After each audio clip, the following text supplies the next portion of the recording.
그렇다면 궁금한 게요. 네. 채용이 또 언제 시작되고 우리가 또 준비해야 될 거 무엇인지 채용 조건에 대해서도 좀 얘기해 주세요. 예, 신세계는 보통 하반기에만 뽑더라고요. 뭐 100% 그렇게 정해진 건 아닌데 거의 추이를 보면 매년 네. 9월부터 10월쯤에 대졸 공채를 좀 열고요. 네. 신세계는 이맘때네요. 네. 예예예. 그다음에 신세계는 이제 대졸 같은 경우 2014년도부터 네. 여기는 면접을 총 3번을 보거든요. 근데 두 번째 면접이 이제 일명 드림 스테이지라 그래서 네. 블라인드 면접으로 좀 진행을 한다고 합니다. 그래서 지원자 잠재 역량에만 집중하기 위해서 학교, 학과, 나이, 어학 성적 등 개인 정보는 일절 제공되지 않고 보여지는 PPT 상으로만 평가할 수 있는 그런 드림 스테이지 제도를 운영하고 있는 것이 특징이라고 볼 수 있습니다. 네, 블라인드 채용 방식을 우리가 일반 기업에서도 많이 확대하고 있는데 네. 신세계도 그 어떤 트렌드라고 해야 될까요? 채용 트렌드에 맞춰서 네. 블라인드 채용을 실시하고 있군요. 네. 아까 얘기했던 그 드림 스테이지에 대해서 조금 더 설명해 주시겠어요? 제가 신세계에 관련된 친구들 컨설팅을 많이 했어요. 네. 그래서 저도 처음에 이걸 접할 때 야 무슨 스테이지? 뭐 나가서 하는 거야? 라고 했는데 왜 그래요? 말만 그런 거고요. 실제는 그냥 PT 면접이다라고 보시면 좋을 것 같아요. 네. 그런데 이제 다른 회사랑 좀 다른 거는 신세계는 실제 본인들이 고민하고 있는 부분에 대한 주제를 줘요. 그러니까 3가지 정도 주면서 선택을 해서 어떻게 준비를 해오라라고 해서 일명의 오픈북 게임인 것 같아요. 제가 했던 친구 중에 가장 기억에 남는 친구는 이제 지금은 사이먼 아울렛이죠. 신세계 사이먼 아울렛에 갖고 있는 약점을 제시해주고 그걸 당신 같으면 어떻게 이 약점을 극복할 수 있는 방안이 무엇인지를 제시를 하라고 하는데 네. 그런 데 있어서 지원자가 얼마만큼 많이 조사하는지 얼마만큼 알고 있고 경험한 부분도 잘 녹여냈는지에 대한 부분을 만들어주시면 좋을 것 같고요. 재밌어요, 주제가.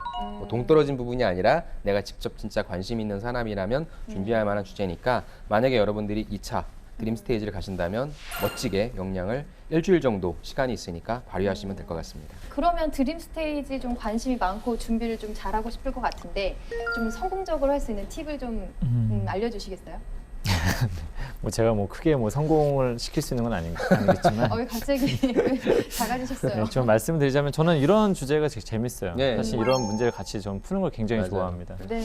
그래서 약간은 저는 이런 걸 좀 할 때 또 유통업이기 때문에 일단 무조건 현장을 많이 가봐야 된다. 맞습니다. 예를 네. 들면 나는 10군데 갔다 왔다. 우리 회사 그리고 경쟁사도 몇 군데 갔다 왔다. 비교 분석 이런 게 좀 나와야 되는데 맞아요. 생각보다 매장과 연관된 질문이 나왔었을 때 너무 한 개의 매장 정도를 분석하고 뭔가 결론 도출하는 건 굉장히 위험하다. 그래서 그렇죠. 현장을 좀 충분히 많이 가봤던 것들을 좀 많이 일부러 좀 저는 서두에 항상 넣으라고 얘기하거든요. 네. 면접에서도 마찬가지고 그 다음에 또 발표 능력에서도 분명히 차이가 날 수 있거든요. 네. 그러니까 이게 조금씩 미세한 차이인데 발표 같은 부분에서도 이게 완전히 이건 애워야 된다. 저는 발표에 대해서 좀 씹어 먹을 정도가 돼야 된다라고 얘기합니다. 왜냐하면 뭔가 좀 어설프다라는 느낌을 줄 때가 많기 때문에 발표 이런 거에서 좀 더 내용을 충분하게 숙지한 다음에 수백 번의 어떤 연습이 좀 필요하다고 좀 말씀을 드려보고 싶고요. 네. 그 다음에 PT이기 때문에 질문을 하지 않습니까? 그렇게 네. 되면 무조건 질문 수없이 많은 질문들에 대한 답 준비를 해야 되는데 또 어떤 친구들은 너무 제한된 부분들 좀 하는 경우도 있다는 거죠. 질문들 몇 가지만 해서 준비하게 되면은 좀 실패할 가능성이 높다라고 말씀을 좀 드려보고 싶습니다. 그 다음에 네. 현장 조사 분석에 대한 이야기를 한 가지만 마지막으로 드리자라면 네. 제가 봤을 때는 학생이 이걸 하다 보니까 학생이 고객의 관점에서 너무 푸는 경우들이 많습니다. 네. 그게 뭔가 고객의 관점은 맞는데 고객과 우리 회사의 상황을 이해를 해야 되거든요. 근데 너무 한 걸 보게 되면은 가끔씩 매장 조사나 이런 것들을 보게 되면 너무 동떨어진 약간 회사에서 바꿀 수 없는 것들을 막 제시한다거나 네. 약간 너무 뭐 예를 들면 물건이 있으면 너무 비싼 것 같아요 이런 표현을 쓰는 사람들이 많습니다. 그래서 그렇죠. 싸줬으면 좋겠다 이런 학생들 관점 혹은 아니면 인테리어가 더 고급스러워야 되겠다. 근데 사실은 그거는 전부 다 비용에 대한 문제이기 때문에 사실은 그렇죠. 네. 뭔가 회사와 이 뭔가 비용을 들이지 않으면서도 뭔가 바꿀 수 있고 개선할 수 있는 것을 얘기해야 되는데 그런 부분들이 좀 많이 부족한 경우들이 많다는 것도 좀 말씀을 드려보고 싶습니다. 네.